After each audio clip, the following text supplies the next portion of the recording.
my people go. Let my people go. Let my people go. Let my people go. Let my people go. Let my people go. Let my people go. When Israel was in Egypt, let my people go. Oppressed so hard they could not stand.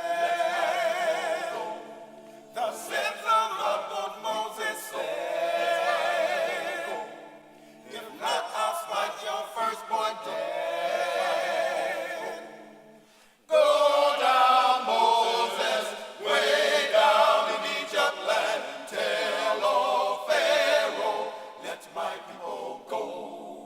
Go down, Moses, way down in Egypt land, and tell old Pharaoh, let my people go.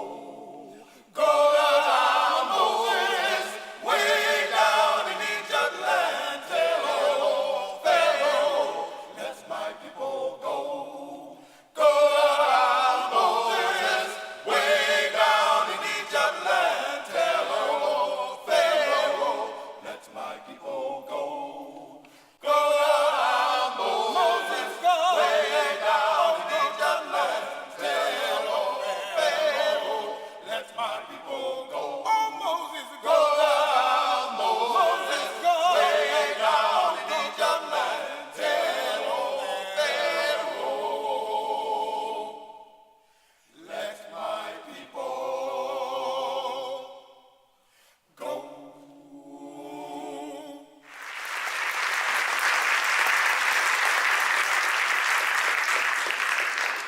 I'm Larry Allums, Executive Director of the Dallas Institute of Humanities and Culture, and it's wonderful to have you with us for the 14th Annual Martin Luther King Jr. Symposium.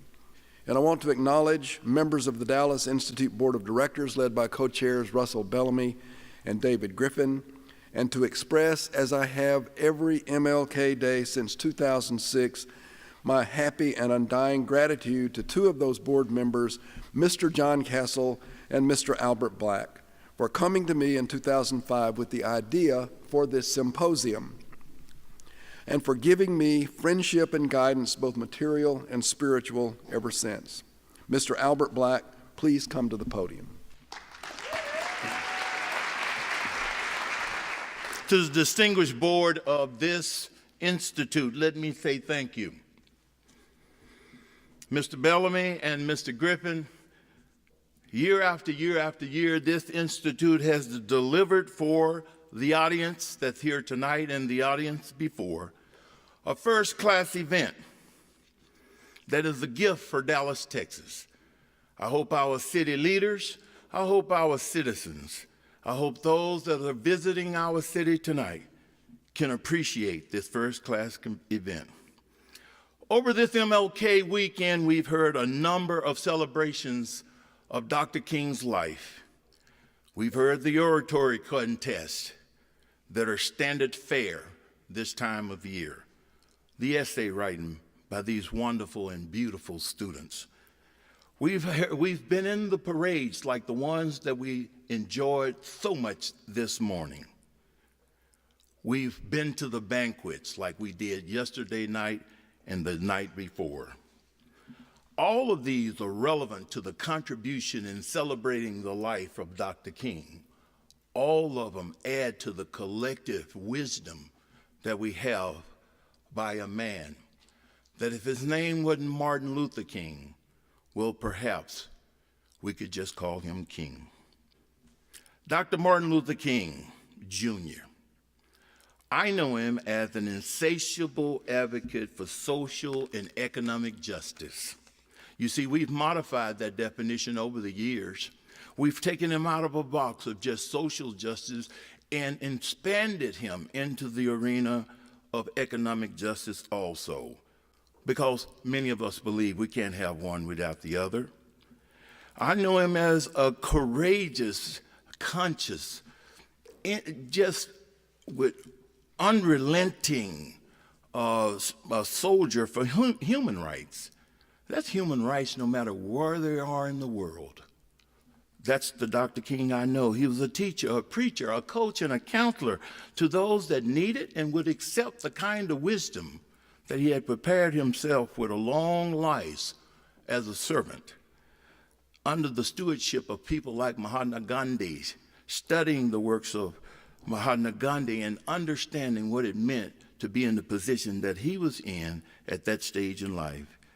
He was the son of a very demanding minister, Martin Luther King Sr., and we all know that have grown up with demanding parents. It's not so easy to achieve yourself, but Dr. King did achieve with the kind of brilliant intelligence that made him one of the most extraordinary leaders the world has ever known. This MLK Symposium is about a deep dive, intellectual dive into Dr. King.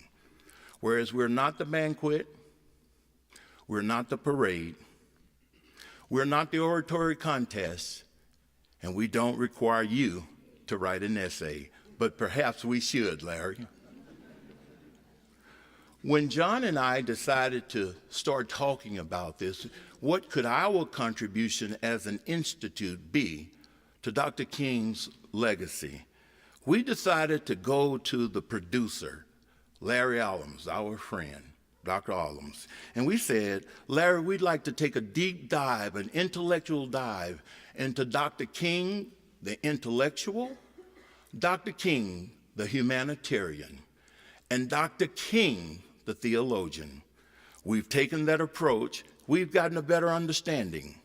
You see, perhaps this is one of the most selfish things that me and my family could ask the Institute to do.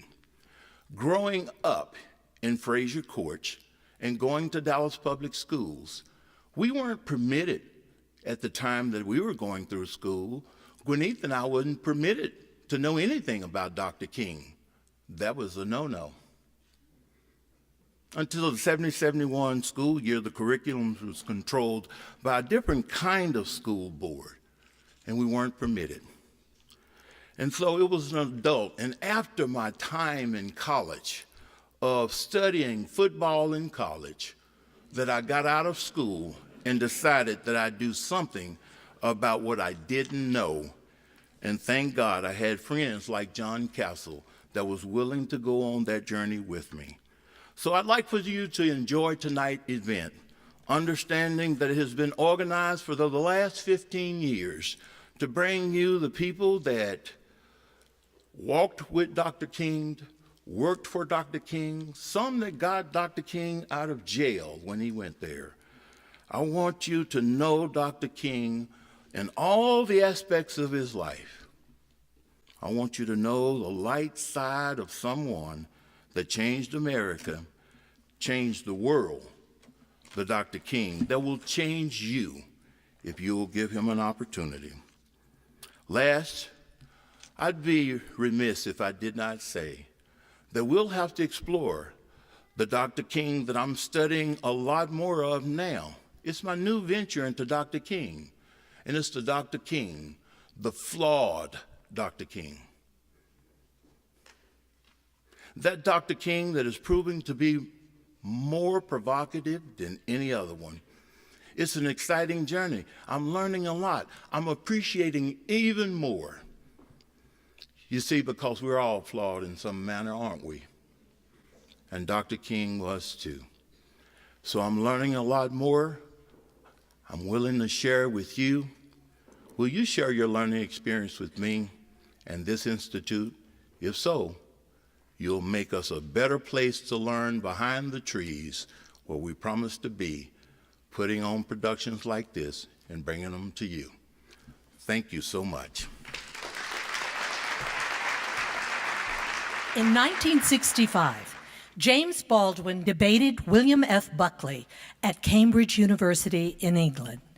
The topic, has the American dream been achieved at the expense of the American Negro? Here is James Baldwin's address. Good evening. I find myself not for the first time in the position of a kind of Jeremiah. I don't disagree that the inequality suffered by the American Negro population of the United States has hindered the American dream. Indeed, it has. The other deeper element of a certain awkwardness, I feel, has to do with one's point of view. I have to put it that way, one's sense of one's system of reality. It would seem to me the proposition before the House is the American dream at the expense of the American Negro, or the American dream is at the expense of the American Negro. Is the question hideously loaded? And then one's response to that question, one's reaction to that question, has to depend on effect. And in effect, where you find yourself in the world, what your sense of reality is, what your system of reality is. That is, it depends on assumptions which we hold so deeply as to be scarcely aware of them. The white South African, or Mississippi sharecropper, or Mississippi sheriff, or a Frenchman driven out of Algeria all have at bottom a system of reality which compels them, for example, in the case of the French exile from Algeria, to defend French reasons for having ruled Algeria.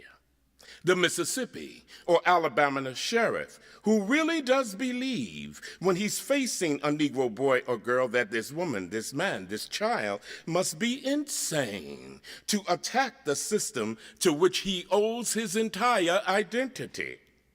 On the other hand, I have to speak as one of the people who've been most attacked.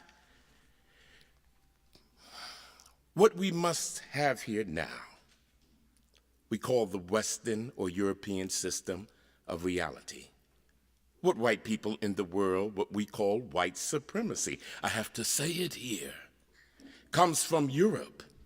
It's how it got to America. Beneath then, whatever one's reaction to the proposition is, has to be the question of whether or not civilization can be considered as such equal, or whether civilization has the right to subjugate and, in fact, to destroy another. Now, what happens when that happens? Leaving aside all the physical facts that one can quote, leaving aside rape or murder, leaving aside the bloody catalog of oppression, which we are in one way too familiar with already, what this does to the subjugated, the most private, the most serious thing this does to the subjugated is to destroy his sense of reality. It destroys, for example, his father's authority over him. His father can no longer tell him anything because the past has disappeared and his father has no power in the world. This means, in the case of the American Negro, born in the glittering republic, that the moment you are born, since you don't know any better, every stick and stone and every face is white. And since you have not yet seen a mirror, you suppose that you are too. It comes as a great shock around the age of 5 or 6 or 7 to discover that the flag which you have pledged allegiance to, along with everybody else, has not pledged allegiance to you. It comes as a great shock to discover that Gary Cooper, killing off the Indians, when you were rooting for Gary Cooper, that the Indians were you. It comes as a great shock to discover that the country which is your birthplace and to which you owe your life and your identity has not in its whole system of reality evolved any place for you. This disaffection, the demoralization, and the gap between one person and only can be the basis of the color of their skin begins there and accelerates throughout a whole lifetime to the present when you realize you're 30 and are having a terrible time managing to trust your countrymen. By the time you are 30, you have been through a certain kind of mill. And the most serious effect of the mill you've been through is, again, not the catalog of disaster, the policemen, the taxi drivers, the waiters, the landlady, the landlord, the banks, the insurance company, the millions of details, 24 hours of every day, which spell out to you that you are a worthless human being. It is not that.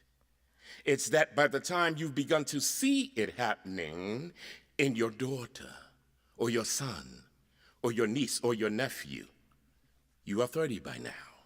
And nothing you have done has helped to escape the trap. But what is worse than that is that nothing you have done, and as far as you can tell, nothing you can do will save your son or your daughter from meeting the same disaster and not impossibly coming to the same end. Now, we're talking about expense. I suppose there are several ways to attempt to find what that word means here. Let me put it this way. That from the very literal point of view, the harbors and the ports and the railroads of the country, the economy, especially the southern states, could not conceivably be what it has become if they had not had and do not still have, indeed for so long, for so many generations, cheap labor. I am stating very seriously, and this is not an overstatement, I picked the cotton. I carried it to the market, and I built the railroads under someone else's whip for nothing. For nothing. The Southern oligarchy, which has still today so very much power in Washington, and therefore some power in the world, was created by my labor and my sweat and the violation of my women and the murder of my children. This is in the land of the free and the home of the brave. And no one can challenge the statement. This statement, it is a matter of historical record. In another way, the dream, and we'll get to the dream in a moment, is at the expense of the American Negro. You watch this in the Deep South in great relief, but not only in the Deep South. In the Deep South, you are dealing with a sheriff, or a landlord, or a landlady, or a girl at the Western Union desk, and she doesn't quite know who she's dealing with, by which I mean that if you're not part of the town, and if you are a northern nigger, it shows in millions of ways. So she simply knows that it's an unknown quantity, and she wants to have nothing to do with it because she won't talk to you. You have to wait for a while to get your telegram. Okay, we all know this.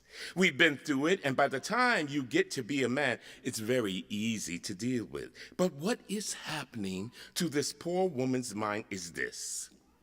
They've been raised to believe, and by now they helplessly believe that no matter how terrible their lives may be, and their lives have been quite terrible, and no matter how far they fall, no matter what disaster overtakes them, they have one enormous knowledge and consolation, which is like a heavenly revelation. At least they are not black. Now, I suggest that of all the terrible things that can happen to a human being, that is one of the worst. I suggest what has happened to white Southerners is in some ways, after all, much worse than what has happened to Negroes there, because Sheriff Clark in Selma, Alabama cannot be considered. No one can be dismissed as a total monster. I'm sure he loves his wife, his children. I'm sure, he likes to get drunk. After all, one's got to assume he is visibly a man like me, but he doesn't know what drives him to use the club, to menace with the gun, to use the cattle prod. Something awful must have happened to a human being to be able to put a cattle prod against a woman's breast. What happens to the woman is ghastly. What happens to the man who does it in some ways much, much worse. This is being done, after all, not 100 years ago, but in 1965 in a country which is blessed with what we call prosperity, with a certain kind of social coherence, which calls itself a civilized nation and which espouses the notion of the freedom of the world. And it is perfectly true from the point of view now simply of an American Negro. Any American Negro watching this, no matter where he is, from the vantage point of Harlem, which is another terrible place, has to say to himself, in spite of what the government says we can't do anything about it. But if those were white people being murdered in Mississippi work farms, being carried off to jail, if those were white children running up and down the streets, the government would find some way of doing something about it. We have a civil rights bill. We had an amendment. The 15th Amendment, nearly 100 years ago. I hate to sound like an Old Testament prophet, but if the amendment was not honored then, I wouldn't have any reason to believe the Civil Rights Bill will be honored now. If one has to prove one's title to the land, isn't 400 years enough? 400 years, at least 3 wars. The American soil is full of the corpse of my ancestors. Why is my freedom, my citizenship, or my right to live there, how is it conceivably a question now? And I suggest further, and to, in the same way, the moral life of the Alabama sheriff and poor Alabama ladies, white ladies, their moral lives have been destroyed by the plague called color, that the American sense of reality has been corrupted by it. We all talk about integration in America as though it is some great new conundrum. The problem in America is that we've been integrated for a very long time. Put me next to any African and you will see what I mean. What we are not facing is the result of what we've done. What one begs the American people to do for all our sakes is simply to accept our history. I was there, not only as a slave, but also as a concubine. One knows the power, after all, which can be used against another person if you got absolute power over that person. What is relevant about this is that 40 years ago, when I was born, the question of having to deal with what is unspoken by me, the subjugated, what is never said to the master, of having to deal with this reality was a very remote possibility. It was in no one's mind. When I was growing up, I was taught in American history books that Africa had no history, and neither did I. That I was a savage, about whom the less said, the better, who had been saved by Europe and brought to America, and of course I believed it. I didn't have much choice. Those were the only books there were. Everyone else seemed to agree. If you walk out of Harlem, right out of Harlem, downtown, the world agrees that what you see is much bigger, cleaner, whiter, safer than where you are. They collect the garbage. People obviously can pay their life insurance. Their children look happy, safe. You're not. And you go back home and it would seem that, of course, that it is an act of God, that this is true, that you belong where white people have put you. It is only since the Second World War that there's been a counter-image in the world. And that image did not come through any legislation on the part of the American government, but through the fact that Africa was suddenly on the stage of the world, and Africans had to be dealt with in a way they'd never been dealt with before. They gave an American Negro, for the first time, a sense of himself beyond the savage or clown. It has created and will create a great many conundrums. One of the great things that the white world does not know, but I think I do know, is that black people are just like everybody else. One has used the myth of Negro, the myth of color, to pretend and to assume that you were essentially with something exotic, bizarre, and practically, according to human laws, unknown. Alas, it is not true. We're also mercenaries, dictators, murderers, liars. We are human too. I want to say at the end, at last, is that is what concerns me most. I remember the ex-Attorney General, Mr. Robert Kennedy, said that it was conceivable that in 40 years in America, we might have a Negro president. That sounded like a very emancipated statement, I suppose, to white people. They were not in Harlem when this statement was first heard. They did not hear, and possibly will never hear, the laughter and the bitterness and the scorn with which that statement was greeted. From the point of view of the man in the Harlem barbershop, Bobby B. Kennedy only got here yesterday, and he's already on his way to the presidency. We've been here for 400 years, and now he tells us that maybe 40 years, if you're good, we may let you become president. What is dangerous here is the turning away from anything any white American says. The reason for the political hesitation, in spite of the Johnson landslide, is that one has been betrayed by American politicians for so long. I am a grown man, and perhaps I can be reasoned with. I certainly hope I can be, but I don't know. And neither does Martin Luther King. None of us know how to deal with those other whom the white world has for so long ignored, who don't believe anymore. The white world says and don't entirely believe anything I or Martin Luther King is saying, and one can't blame them. It is a terrible thing for an entire people to surrender to the notion that 1/9 of its population is beneath them.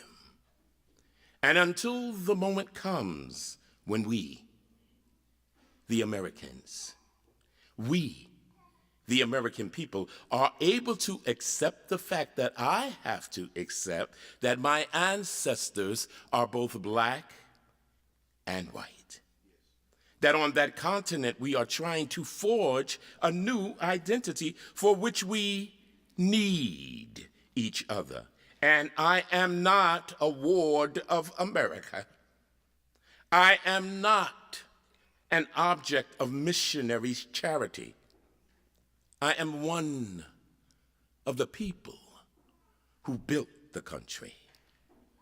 Until this moment comes, there's scarcely any hope for the American dream, because the people who are denied participation in it by their very presence will wreck it. And if that happens, it is a very grave moment in the West.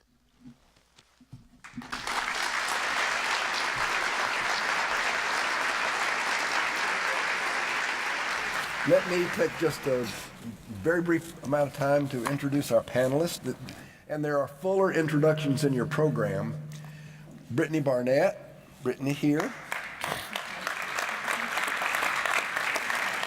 You have fans, is an attorney and social justice advocate. She is co-founder of the Buried Alive Project, an organization that works to end unfair and inhumane life without parole sentencing handed down under federal drug laws, and also founder of Girls Embracing Mothers, GEM, a nonprofit empowering women in prison and their daughters to break the cycle of incarceration and lead successful lives. Sharanda Jones, next to me, was sentenced in 1999, say that again, was sentenced in 1999 to mandatory life without parole for her role in a nonviolent drug conspiracy, her first ever arrest and conviction. After serving 16 years and 9 months, she was granted clemency by President Obama in 2015 and is now a passionate advocate for criminal justice reform. Co-founder with Brittany of the Buried Alive Project, she works to promote change within the criminal justice system. Joyce King.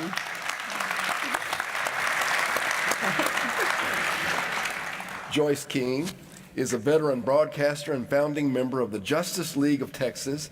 In 2002, she wrote Hate Crime, the story of a dragging in Jasper, Texas, great book. As the first non-lawyer on the board of directors for the Innocence Project of Texas, she helped change legislation while pushing for greater awareness of the plight of wrongly convicted people. In 2014, she wrote Exonerated, A Brief and Dangerous Freedom. Good to have you. And then Dr. Brian Williams is a trauma surgeon known for his role in treating the victims of the 2016 Dallas police shooting. He has worked at Harvard, Emory, and UT Southwestern Medical Center, an accomplished surgeon and public speaker sharing his insight on resilience and racial justice. He has said, "Black men dying and being forgotten, people retaliating against those sworn to defend us. We have to come together and end all this." Thank you for being with us, Brian. Okay, I've told you all that I'd like for this to be a conversation. Of course, we don't have enough time to have a complete conversation, but I'd like, first of all, to get your reactions to what James, can we go by first names over here? James has given us tonight. Anyone? I would like to say something. First and foremost, I want to thank James Forman for a brilliant talk. One more time, everyone.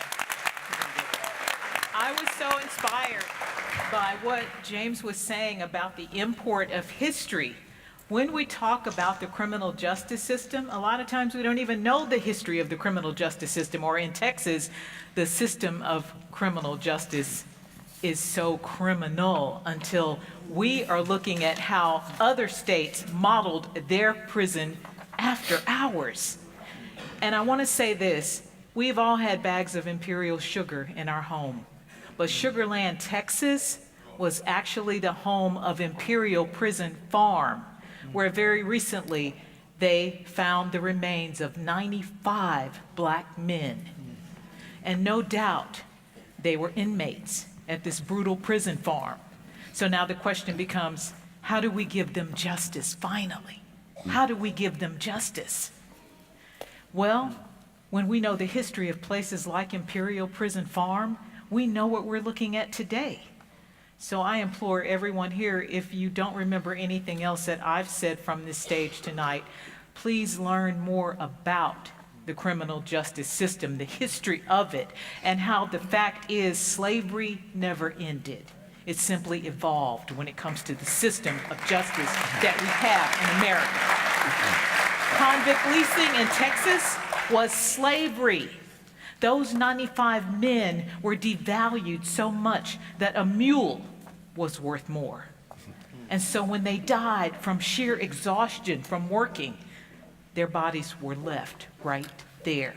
That's why we found those 95 remains. So let me interrupt our flow just a minute, and because this is a good time to do this, Joyce, you know this, at the Dallas Institute, we like to read books. Yes. And this is a good place for us to say, James and all of you all, what should we be reading?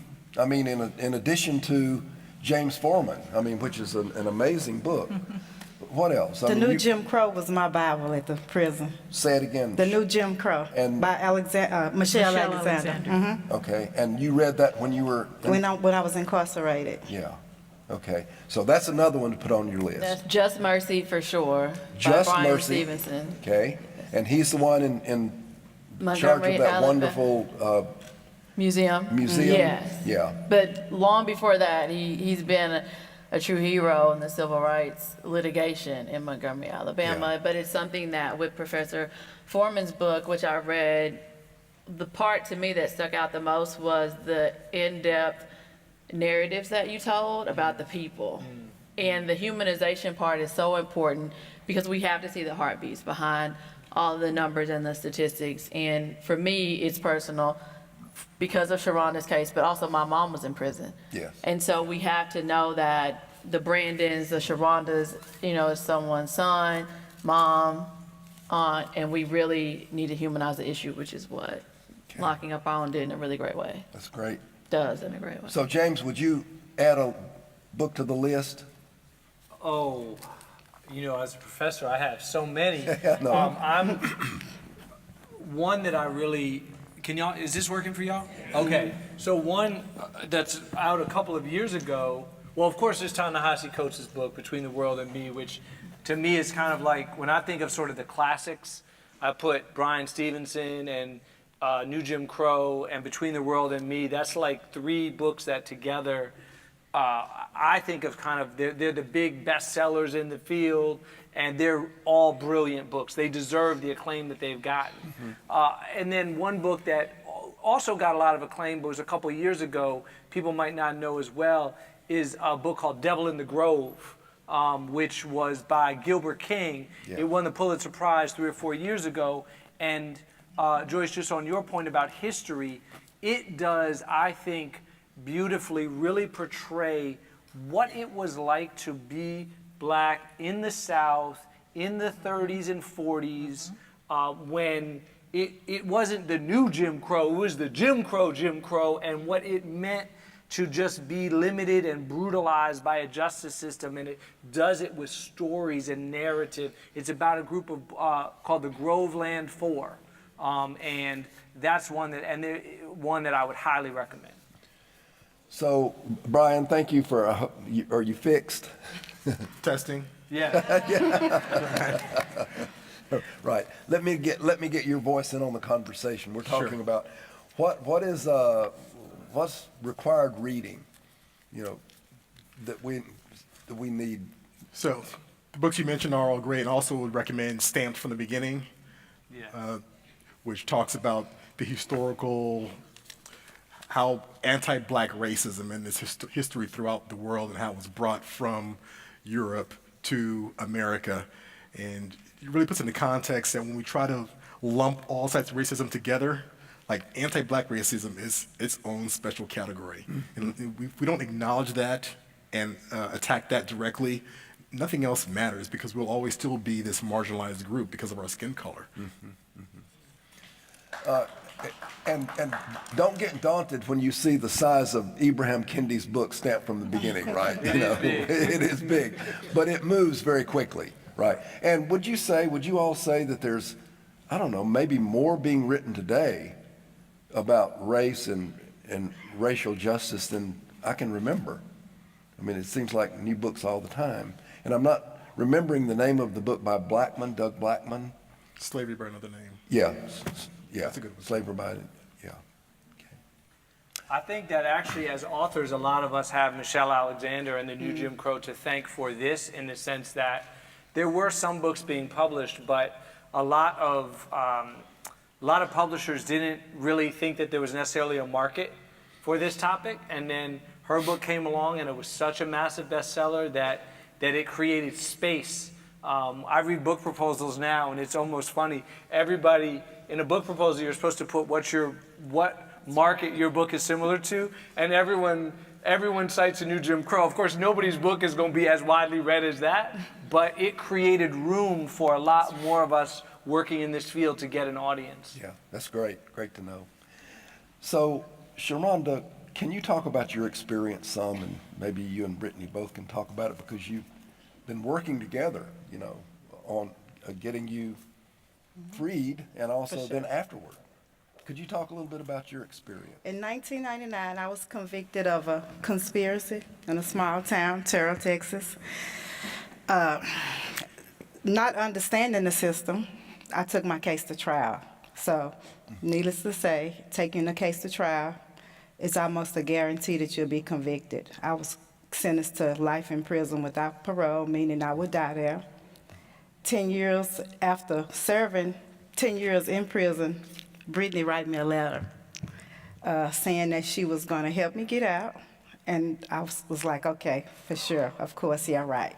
So I had so many attorneys that was trying to help me get out. Being a first-time nonviolent offender, I just didn't understand my sentence of dying in prison for a first time. So what prompted you? What was the story of your contacting her?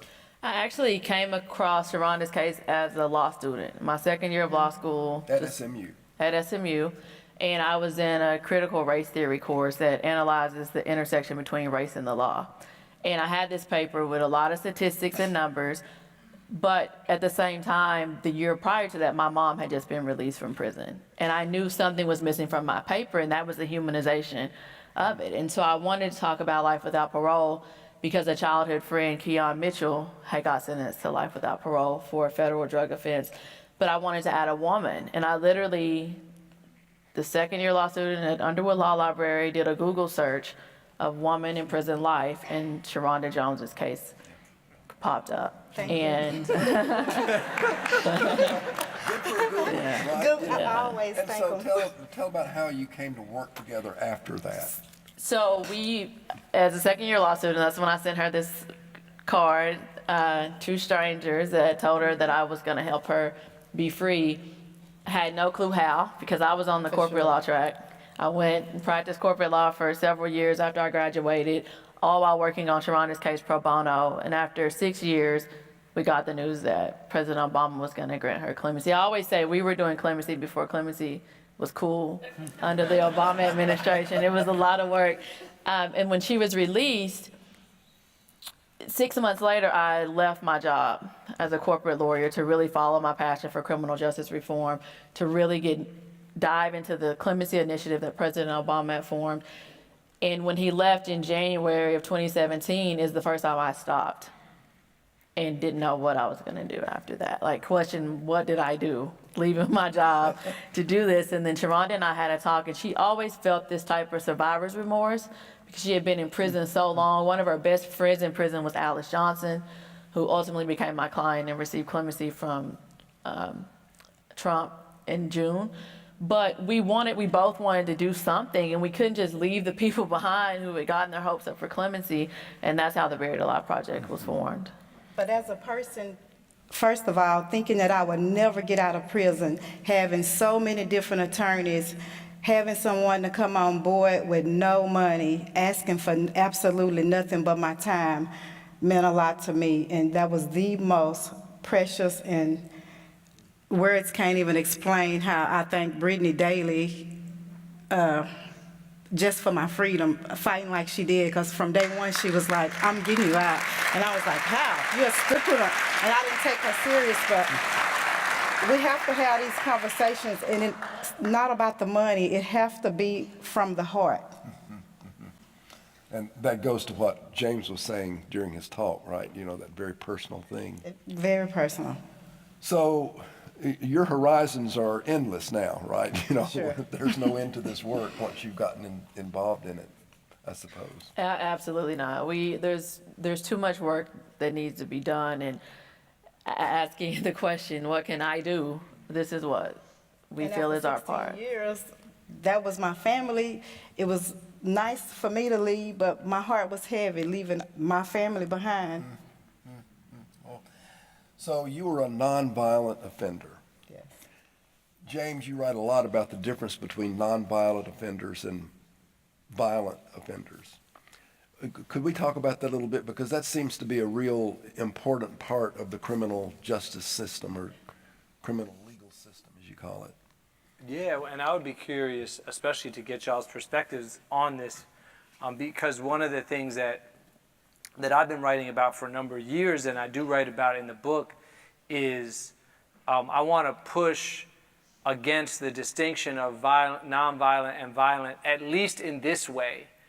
That is to say, if we're going to use that distinction, I want to make sure when we use that language that we don't do it in such a way that suggests that people who are convicted of a violent offense are therefore forever outside the scope of our caring and concern. And because, you know, and I write about a young man who committed an armed robbery, and I talk about his story in exactly the way that you just described. In my experience, so my view is that people can never be labels. And so people have to be treated in the fullness of their humanity and in the context of their lives. And so I want to talk about people, what they did, the harm that they created when that is part of the story, and also the forces that led them to where they were, the opportunities that were available to them, and how much punishment is enough. And to me, all these conversations, they have to happen for every kind of offense. I don't care the charge. We have to be having that conversation. So that's my argument, which isn't to say, to be clear, and I don't mean to say that part of the point that you should be making in your advocacy is, hey, look at what I did. What I did didn't even involve any violence whatsoever. I think, of course, when that's true in your life, that's part of what you should be saying in your advocacy, but we can't say it in a way that throws another group of people kind of under the bus. That's what I try to argue. Yeah. That's a steep hill to climb, though, right? Because they deserve what they get. Yeah, it is and it isn't. First of all, a lot of times, see, this is the problem even with the label. Mm-hmm. If I say violent offender, I'll give you an example. I gave a talk and I told Brandon's story. He committed an armed robbery.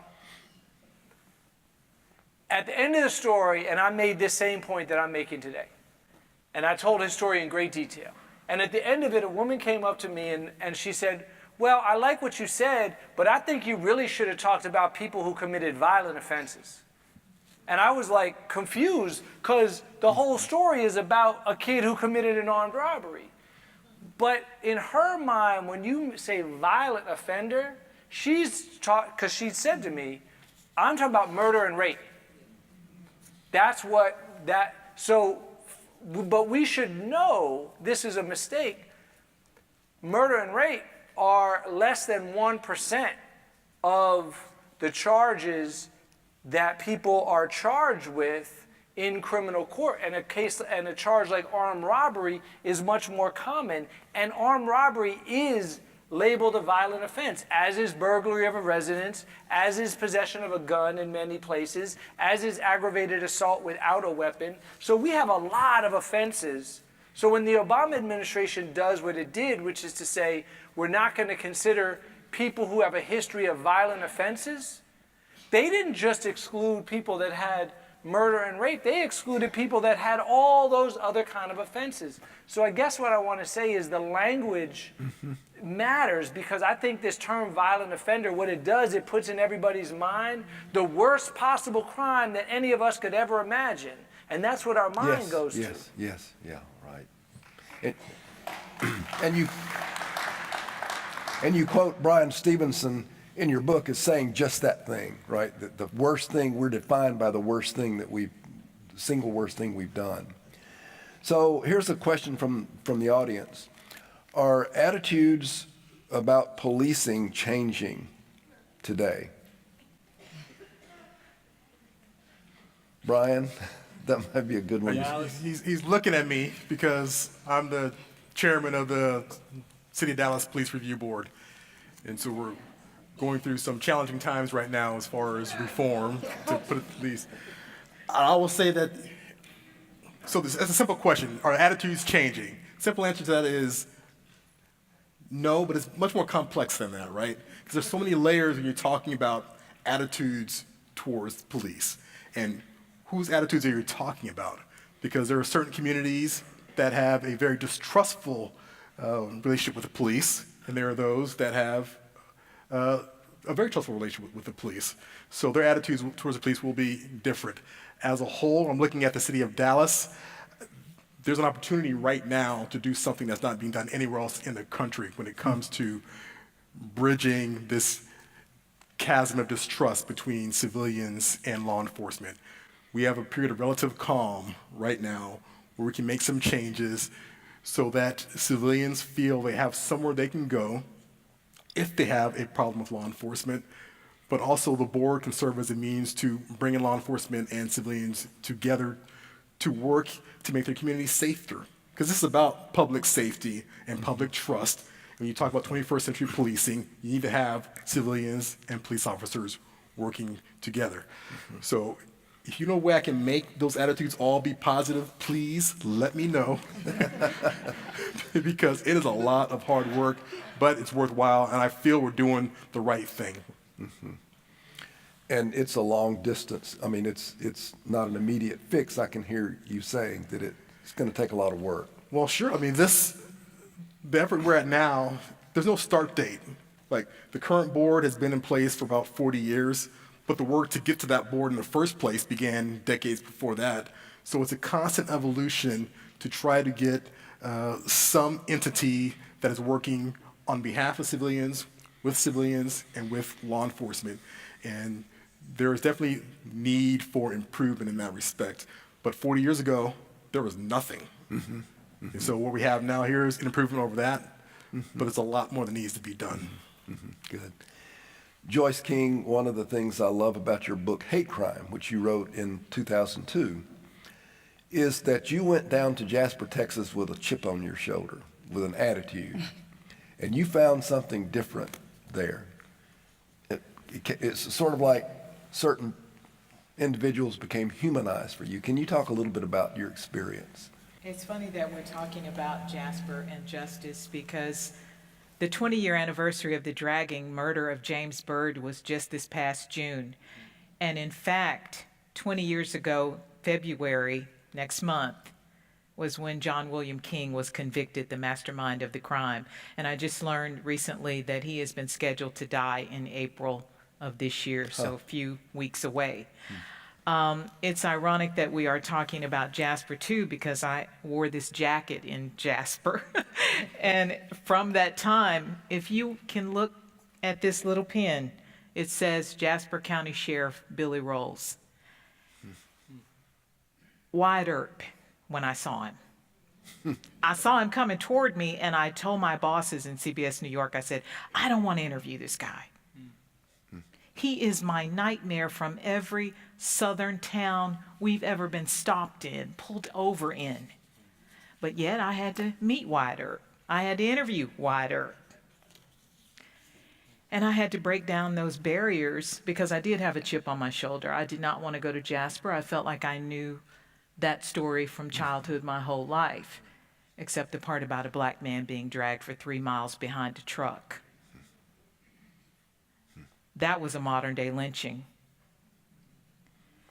But Billy Rolls turned out to be something of a different law enforcement type for me because he arrested the 3 culprits within 24 hours of their crime. That is almost unheard of in a racially motivated crime. So I began to put my guard down and say, I want to get to know you better, Billy. I want you to get to know me better.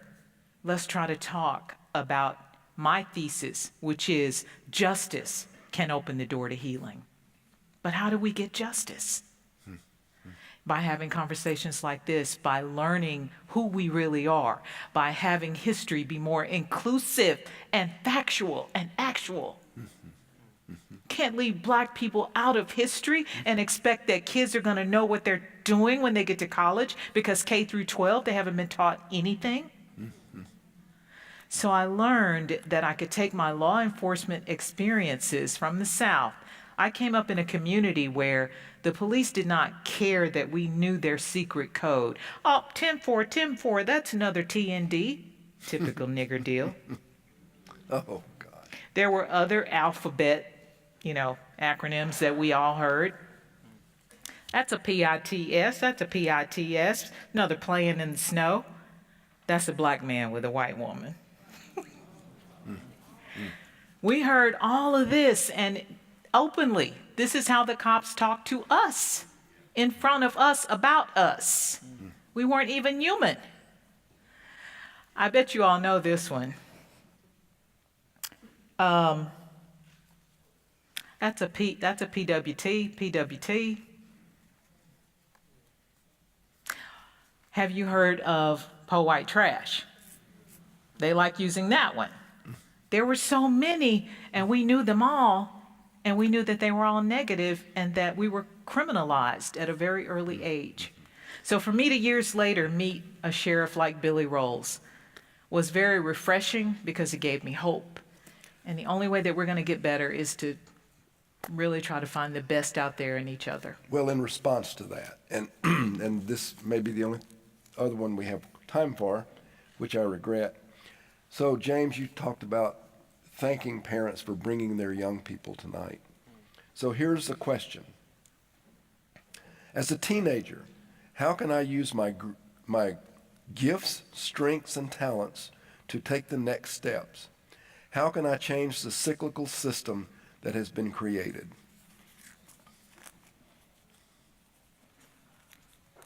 I mean, we all may have a perspective on that. I don't think mine is any better than anybody else's, but I guess the way that I think about a question like that, which gets asked, right, in different ways. A college student will say, what can I do as a college student? Or a scientist will say, what can I do as a scientist? You know, a business person says, well, I'm not an attorney, I'm a business person. What can I do? And I guess my view is that it's a mistake to try to ask the question, like, what's the most powerful or impactful thing that I can do? Because the truth is, there are so many things that need to be done. So what you have to figure out is, what is your passion? What is your insight? What are you drawn to do? What do you love to do? What are you called to do? And whatever it is, whether it's art or music or cooking or carpentry or law or teaching, in that space, figure out how you can be inclusive. Figure out how you can be just. Figure out how you can be non-exploitative. Figure out how you can try to transcend racial lines and racial barriers. Right? Figure out how you can do that in that place, because ultimately you're only going to, like, I could persuade you that here's something really important to do, and you could do it for like a little while because you came to a talk and someone persuaded you. But what's going to keep you in the struggle is finding the thing that speaks to your heart, to your passion. That's what you're going to do for a lifetime. And so I need to know more about this teenager to be able to answer that question. Because really it's who are they and what is the way they can participate in this struggle. That's at least my take, but I'm curious to know what other folks say. Someone else. I completely agree. I think, for me, for example, the amount of change that we need to have a criminal justice system is overwhelming, can be inundating, and for me, my niche was helping to eliminate life without parole for drug offenses on the federal level because of my experience with Sharanda. And that's how I feel I can be most effective. And I think it's just finding, and that's what kept me up at night, even after working at a corporate job. So it's just finding what sets you on fire. That's great. And because your mother was incarcerated and you were in law school, then those things figured into what you were already doing, and then, you know, you focused on those things. And, right. Yeah. And if I didn't have that niche and was just trying to figure out how to solve this massive problem of mass incarceration that we face, I may still be in corporate law. Yeah. Someone else. Brian? Tell a teenager, you have to be you, for one. Do not sacrifice your authenticity for acceptance, to be part of the collective. Be who you are, know who you are, and just stay that way. Then you just got to do you. Whatever you, like you were saying, just do you. It may not be marching in the streets. It may not be ranting on Twitter. I've never done that. But there's something you need to find that is you, and just do you. And whatever works for you and keeps you engaged and impassioned, keep doing that. Thank you. I rant on Twitter. Y'all can find me there. Anyone else? I want to thank you all for this conversation. I want to end with something you write almost at the end of your book. You actually end your book with another personal story of Dante Highsmith. But here, just before that, this is what you, and I think these are good words for us to close with, because they're very serious questions that deserve pondering and conversing about. What if, so there's a series of what ifs, what if we came to see that justice requires accountability but not revenge? What if we came to understand that equal protection under the law, including equal protection for black victims too long denied it, doesn't have to mean the harshest available punishment?